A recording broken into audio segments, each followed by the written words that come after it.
Every pre-kindergarten program in this state will be an academic program, and that will make us a true leader across the country in pre-kindergarten, getting kids ready for kindergarten. Now, obviously much discussed, the governor also advanced expansion of charter schools as a potential option, especially in areas where schools are failing. He advanced the idea that publicly funded students who attend a school that's ranked C, D, or F should have approved private schools or schools in other districts as an option. And I'm very, very happy to say the first schools that signed up to receive kids in that program were the Zachary Public Schools. Not a private school, but the Zachary Public Schools that, as our top-ranked district in the state, stepped up to say we will receive kids who attend C, D, and F schools currently. And finally, the Recovery School District will establish achievement zones, and we established one here in Baton Rouge this week to try to ask corporate partners, university partners, to help us concentrate on the lowest performing schools. We've got 25 schools that on this year's measure would be an F in East Baton Rouge Parish.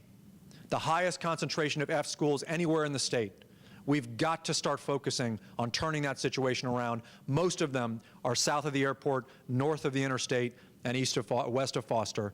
If you grew up in that area, the odds of you attending a great school are so slim, we've got to start concentrating on that. But here are some things the governor's legislation did, that actually weren't talked about a lot. The governor's legislation says that at the high school level, we will have what he calls course choice. And the legislature signed this into law, which is to say that right now, frankly, our high school students are limited in their preparation by what their guidance counselors and schools are able to offer within the four walls of their buildings. And yet we have extraordinary instances of career preparation across the state where corporations are actually being involved in training their youth for the workforce, where higher ed is providing classes early for kids, where online courses are being offered. And the barrier and the problem and the reason why this level of choice for kids who are interested in a petrochemical career, getting real career preparation, for kids who are interested in attaining an associate's degree while they're in high school, the reason why that option hasn't been available to every child, in my view, is that frankly, K-12, we lock up our dollars and we keep them in K-12. And that's understandable. Because to date, the only place that K-12 dollars go is to K-12.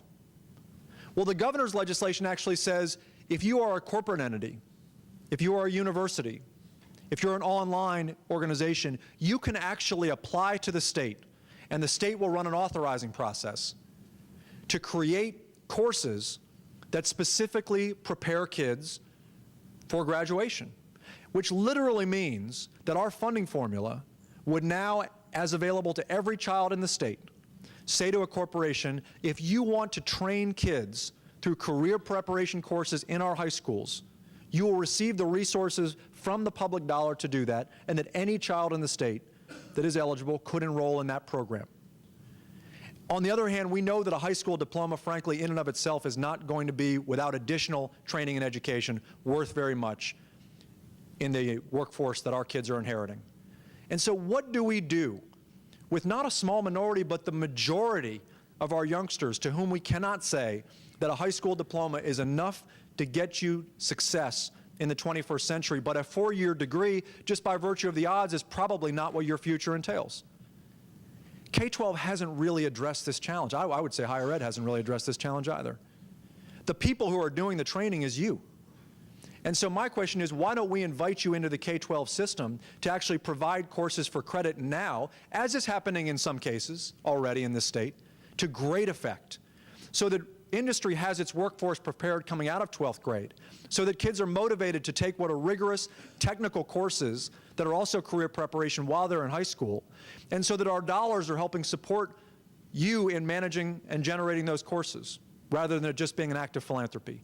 Why don't we move toward a system that's more like Germany's, where actually you have kids who are engaged in apprentice and internship, real workplace-based experiences as part of their K-12 education? Why should K-12 education at high school entirely be within a 750-square-foot classroom talking about Hamlet all day, when the next step in your life is that you're going to actually be working in industry in 6 months? I don't get it. And this governor and this legislature have actually stepped up to create the first vehicle in the country that invites industry in to create those kinds of course experiences. It's charged best with authorizing them as being of academic quality and of measuring their academic quality. But the message is this: if you want to run your program to prepare our kids for your future, this law gives you every option to be able to do it. And we're going to be hanging out the shingle soon, asking for corporate entities, for higher education, to help us create rigorous coursework to prepare children for a real jobs future subsequent to graduation. This, in my view, is a game changer, and we need your help in doing it. I'm going to move through the rest of the presentation fairly quickly. In our classrooms across the state, we have 50,000 classrooms. A lot of controversy has been generated around the idea of teacher evaluation and new standards and so on. We're trying to take these tools out of the political dialogue and put them back in the classroom. And we've proposed to districts and schools that every school in the state would use the new teacher evaluation system and use our new Common Core national standards in a way that ensures that there's classroom improvement. We're going to support them in doing that, but I think the idea for you essentially to know is that we will be accountable at every level now. And I think this is the first time, and maybe actually the first state in the country, where you can truly say that you as the taxpayer have accountability at every single level of our system. At the student level, in 3 years, we will start to administer national assessments to every child in our state. And I think this is something that we've got to get our heads around and the business has to be aware of. Our system, our country is moving toward national standards. And that means today, while we report on the LEAP and on the iLEAP and on the GE end of course, and it's a question of did this parish beat that parish and so on, and that's how real estate and all these things get done. Now it literally will be, how did New Hampshire do versus Oklahoma versus Louisiana? Quite literally, that will be the report in the newspaper. It'll be the same tests, the same cutoff scores. And that's a big shift for our kids. And part of the reason we're moving to the ACT is starting to get us ready for that. At the teacher and administrator level, every teacher in our state will be measured based on student gains and an in-person observation, just like you do in your businesses. Every superintendent in the state will have performance targets in their contracts, according to the new laws that have just been passed.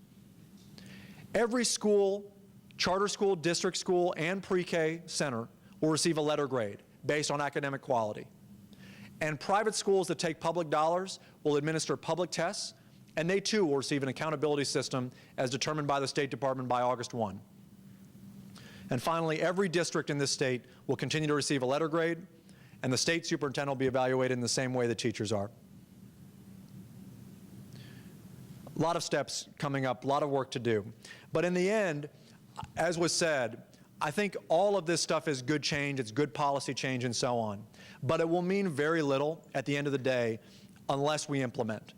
And I'm asking you to be part of the implementation solution. I really truly feel that one of the big, if not the biggest missing piece in our education system right now is that it continues to be a monopoly provider, provided by the K-12 system, that hasn't remotely harnessed the strengths of so many people outside of K-12 who frankly have spent generations getting very, very good at preparing people for the next generation. That's what we're supposed to do.